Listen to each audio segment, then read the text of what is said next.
போயிட்டான். எங்கள் அப்பா போன கொஞ்ச நாள் நான் வேலை பார்த்துட்டு இருந்தேன் மேடம். இவர் போயிட்டாருன்னு சொல்லிட்டு நம்மளால தான் இவ்வளோ கஷ்டம் வந்தது.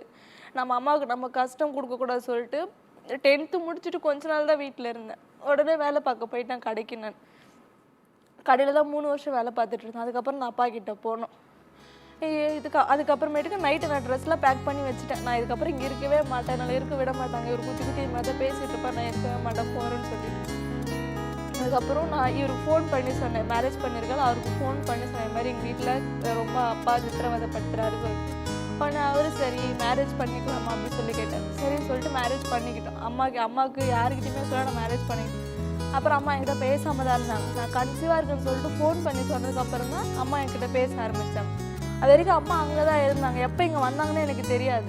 அதுக்கப்புறம் ஒரு நாள் ஃபோன் பண்ணி கேட்டால் சொல்கிறாங்க, ஒரு நாள் எனக்கு ரொம்ப வயிற்று வலிமா, அம்மாவுக்கு அடிக்கடிக்கு வயிற்று வலி வரும், கால் வலி வரும், வயிற்று வலிமா, வேலைக்கு போவாங்க. அப்பயும் வேலைக்கு கூட்டிகிட்டு தான் போவாங்க. வேலைக்கு எல்லாரும் போயிட்டாங்க, நான் மட்டும் தான் வீட்டில் இருக்கேன். எங்கள் அப்பா தப்பு பண்ணல, என் தம்பியும் கூடயே கூட்டிகிட்டு போயிட்டாரு. அம்மா வயிற்று வலியால் துடிச்சிட்டு இருக்காங்க, கூட யாருமே இல்லை. தம்பியை கூட்டிகிட்டு அவர் பாட்டு வேலைக்கு போயிட்டார்.